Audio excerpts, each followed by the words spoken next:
Sophie had to wait 14 years to get her diagnosis of ulcerative colitis. After years of having her symptoms ignored, she was rushed into A&E and ended up having her bowel removed. And she's not alone. ITV News can reveal that 500,000 people with inflammatory bowel disease are being failed by services right across the UK. And with no cure for the lifelong illness, many are left struggling to cope. So why are so many left to suffer in silence? I'm Mary Nightingale, and this is what you need to know. Hello and welcome to today's episode of What You Need to Know. I'm joined by ITV News reporter Cari Davies and producer Esme Jones. Now, Esme, IBD is a really common disease, isn't it? What are the different types? What do they entail? So it is really common, and it does just seem to be getting more common year by year, with 25,000 people across the UK being diagnosed every year.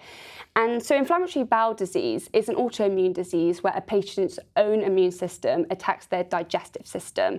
And there's two different types of diseases that fall under this umbrella term, which is IBD. Two of those are Crohn's disease, which can affect your whole digestive system, everything from your mouth all the way down to your rectum, whereas ulcerative colitis is more focused, but it doesn't make it any worse, and it's mostly focused around your colon and your rectum. And these, unfortunately, are incurable diseases and lifelong, and can come with a lot of chronic pain and chronic symptoms. Cari, tell me more about the report that you've uncovered into IBD. Well, there's a report that's been put out by IBD UK, which is a partnership of 16 professional bodies. It includes the Royal College of GPs, the Royal College of Nursing, the charity Crohn's and Colitis UK.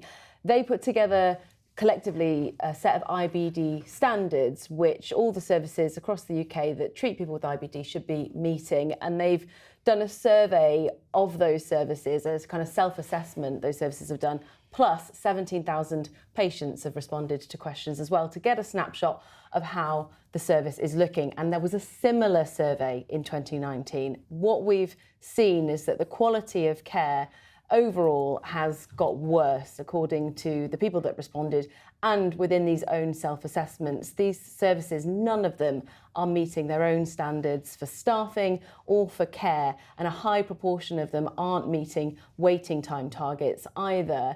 And one of the things with IBD is that, of course, the symptoms can just get worse and worse and worse if left untreated. And one of the really important things is getting treatment quickly, getting diagnosis quickly, so that you can potentially avoid more serious surgery in the long run. Not always possible, but it can be possible to do that. We've also seen that, there's a cost to the NHS with these delays. It means that more people are being diagnosed in an emergency situation. 1 in 7 IBD patients actually get their diagnosis when they've been rushed to hospital in an emergency, and all of that is expensive for the NHS. And one of the people that we've spoken to is Tom Spate, and he said that his experience is that the NHS for him is brilliant when things are critical, but the rest of the time when he's trying to access treatment, it's much more difficult. Well, Esme, you have suffered with IBD yourself, haven't you? So you know firsthand how difficult it is to deal with it. Why are so many people left to suffer by themselves? Why is it so difficult to get a diagnosis? I mean, it is such a difficult disease. I mean, I only recently have been diagnosed with Crohn's disease, and to begin with, it's scary, but it's also inconvenient.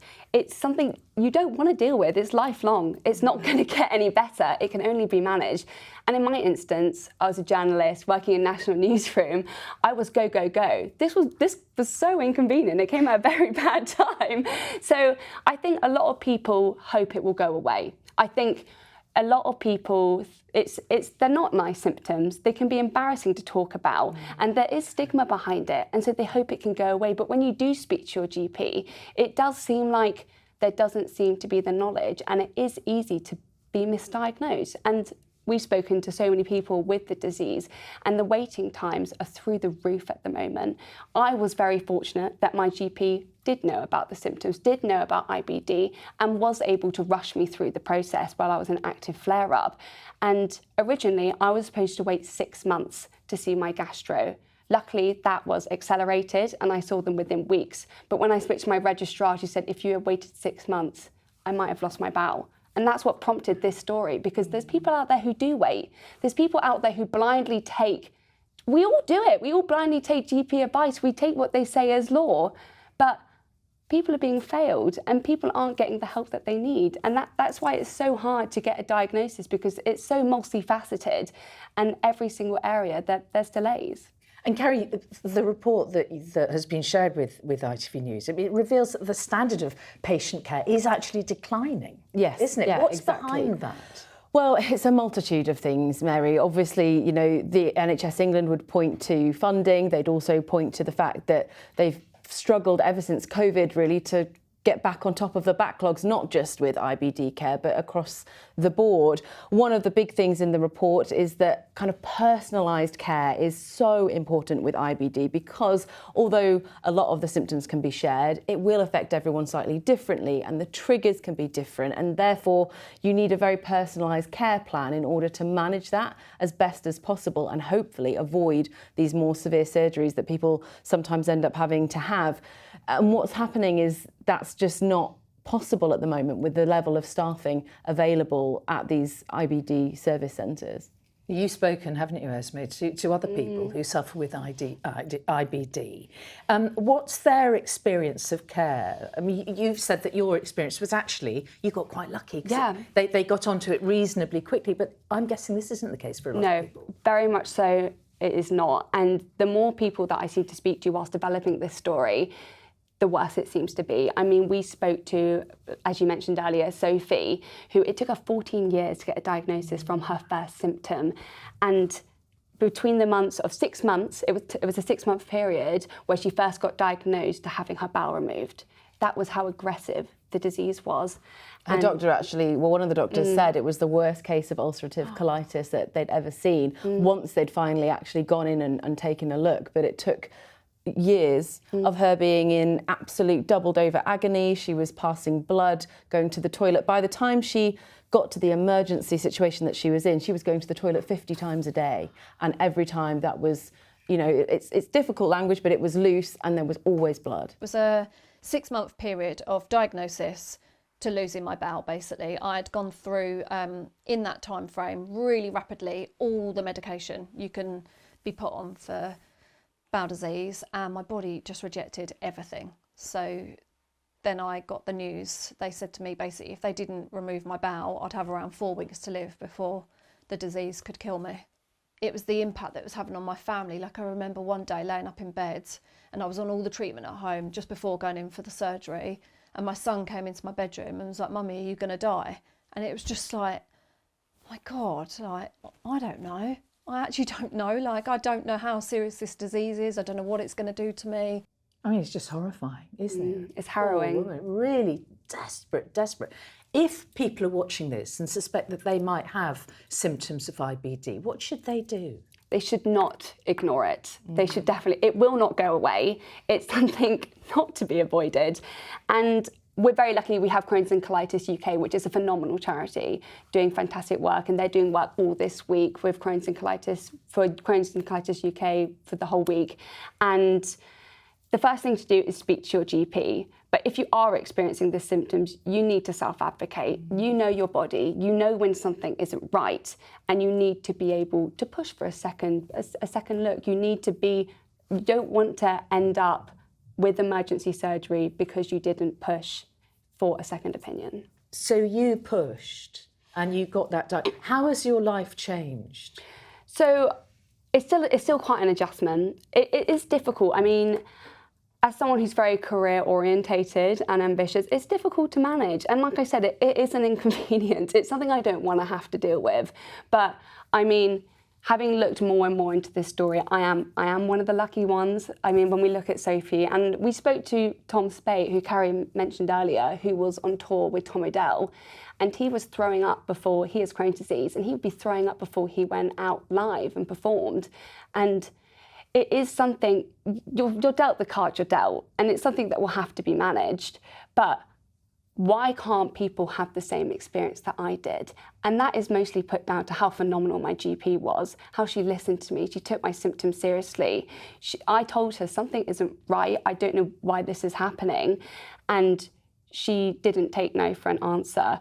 I didn't blindly wait the 6 months, because I knew I physically couldn't. Unfortunately, my symptoms were quite severe, and I was managing it as well as going into work every day. And because life doesn't stop, some people can't not go to work. It doesn't work that way. Yeah. So it is something that I'm very much at the beginning of my journey. And Crohn's and Colitis, like I said, is a phenomenal charity, and they have so much out there, so much support systems. And everyone I've met who has inflammatory bowel disease, I really did. And they're so lovely, so helpful. And it is daunting. I mean, I'm going to have this forever, but it's not a death sentence. And I think something that we really wanted to avoid with this story, and something that Sophie speaks about so passionately, is all the stigma about having a stoma, for instance. Her life improved drastically when she got a stoma. She says she would have opted for it sooner had she been told, this is what you've got and this is your option. Yeah. But because it went on for so long, it ended up being an emergency and being so much more traumatic than it needed to be. It could have been a choice that she made. She could have had a date set for surgery, and it could have all just been much calmer and done much sooner, and she wouldn't have missed out on essentially 15 years of her life. She talks about how there's photos that she's not in with her children because she didn't go on that day trip, or she didn't go on that holiday, and her friends took her children to go and do XYZ, and she missed out on that. She'll never get those 15 years back. Fascinating story. I mean, Esme introduced you to this story, and you worked absolutely. it. Was it something you knew anything about really before you Not a huge amount, no. And I think I've heard a lot about Crohn's previously, and I didn't realise that kind of ulcerative colitis is quite similar. I didn't know that it was as common as it is, and I think part of that is this stigma around it and people feeling uncomfortable talking about it because it is difficult. It's symptoms like diarrhoea, like vomiting, like blood in your when you go to the toilet, and they're hard things for people to talk about. And the thing is, this disease affects people when they're young. It's not something that comes on later in life, and so it's even more difficult when you're young and you're going to university, or, again, Chloe Meadows, who's on The Only Way is Essex, she's got ulcerative colitis. She kind of started getting symptoms at 16, but she was far too embarrassed to tell anyone about it or talk to anyone about it. And so she didn't kind of get a diagnosis for a decade. And, she sort of says she wishes she'd just knew what it was, and she wouldn't have had all that kind of hiding it for so long and not having the help that she needed. And if you can get that diagnosis and you can go on an efficient treatment plan, it's not a death sentence. Like, it's manageable, and you can live a healthy and happy life. And we spoke to Lisa Young. And not everyone needs surgery either. Exactly, no. And we spoke to Lisa Young, who's an IBD nurse, who said, if you can, for instance, like myself, if you can get a diagnosis swiftly, if you can get on treatment, you can live a long and happy, healthy life. And it doesn't need to be earth-shattering news. Like, it is obviously, as I said, it's inconvenient, but it doesn't need to be terrible. And I think something that we really want to try to achieve with this story, that if you can get those answers quickly, this can be avoided. So interesting. Thank you, Esme. Cari, for sharing that. Really, really interesting. And thank you for listening. To watch their investigation in full, do head over to our website now and do have a look back through our other quick briefings on a whole range of headline topics to find out what you need to know.